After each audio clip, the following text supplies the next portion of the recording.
ఇప్పటి వరకు MLA Ramagundam MLA Raj Thakur మకాన్ సింగ్ చర్యలు నిజంగా కూడా అత్యంత దారుణం. ఇప్పటి వరకు ప్రజల ఇల్లు, దుకాణాలు, పోచమ్మ గుళ్ళు, మైసమ్మ గుళ్ళు కూల్చింది సరిపోదని ఇవాళ ఏకంగా నడి చౌరస్తాలో గోదావరికని నడిబొడ్డున 100 ఏళ్ల చరిత్ర కలిగినటువంటి పోచమ్మ గుడి ముందున్నటువంటి అత్యంత పవిత్రంగా అమ్మవార్లను అలంకరించుకునేటువంటి వేప చెట్టు ఈరోజు నిర్దాక్షిణ్యంగా కొబ్బరికాయ కొట్టి పూజ చేసి ఆ చెట్టును మరి కొట్టేయించినటువంటి పరిస్థితి నిజంగా కూడా అత్యంత దారుణమైనటువంటి పరిస్థితి. ఇవాళ ఇప్పటి వరకు కూడా అందరితో పెట్టుకున్నావు, కానీ ఇలా పోచమ్మ జోలికి వచ్చినావు, ఖచ్చితంగా ఆ అమ్మవారు నీ అంతు చూస్తుందని చెప్పి ఈ సందర్భంగా మేము హెచ్చరిస్తూ ఉన్నాము.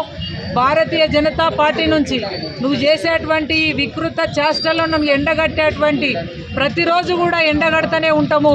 నిన్ను ఈ రామగుండంలో తిరగనిచ్చేది లేదు ఇక. ఎందుకంటే ఇప్పటికే నువ్వు 50కి పైగా పోషమ్మ మైసమ్మ గుళ్ళు, హిందూ సమాజం అత్యంత పవిత్రంగా భావించేటువంటి గుళ్ళను కూల్చేసినావు. ఇవాళ నడిబొడ్డున ఉన్నటువంటి పోచమ్మ గుడి జోలికి వచ్చినావు. నువ్వు ఎట్లా తిరుగుతావో తిరుగు బిడ్డ. నీకు పాపమని 1,00,000 ఓట్లేసి గోదావరికని ప్రజలు, రామగుండం నియోజకవర్గ ప్రజలు అయ్యో పాపం 3 సార్లు ఓడిపోయిందని నువ్వు, నీ భార్య, నీ బిడ్డ కలిసి ఏడ్చి వాడలలో తిరిగితే పాపమని ఓట్లేస్తే ఇలా ప్రజల కళ్ళల్లో మట్టి కొడతా ఉన్నావు.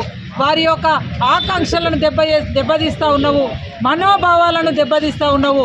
ఖబర్దార్ రాజ్ ఠాకూర్ మకాన్ సింగ్, ఇప్పటి నుంచి నీ కౌంట్ డౌన్ స్టార్ట్ అయింది. వెంటనే బేషరత్గా నువ్వు సమాజానికి, రామగుండం హిందూ సమాజానికి క్షమాపణ చెప్పాలని చెప్పి నేను డిమాండ్ చేస్తూ ఉన్నాను.